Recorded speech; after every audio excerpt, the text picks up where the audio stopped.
Дел од граѓаните на општина Велес изразија бурни реакции и напади кон самата општина и градоначалникот Коцевски околу средството што се користи при авионското третирање против комарците, но на денешната пресконференција тој посочи дека на интернет страницата на општината е објавена детална анализа за тоа што содржи ова средство, каде што е даден описот и карактеристиките на средството кое се користеше при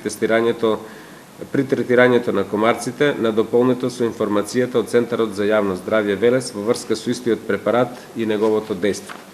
Повторно потенцира дека употребеното средство за прскање против комарци Цицерон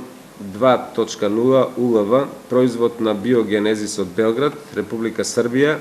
е наменето за сузбивање на возрастни комарци и е официјално одобрено од Министерството за здравство. Средството е ниско токсично како за луѓето, така и за цицачите. До сега не е регистрирано мутагено, канцерогено или тератогено дејство на средството, дополни Коцевски. Имам разбирање за реакциите на собствениците на автомобили паркирани на надворешни површини поради дамките кои се појавиле на нивните автомобили, но нека не се грижат, ги уверувам дека тие флеки лесно се отстрануваат со употреба на млака вода и на детергент.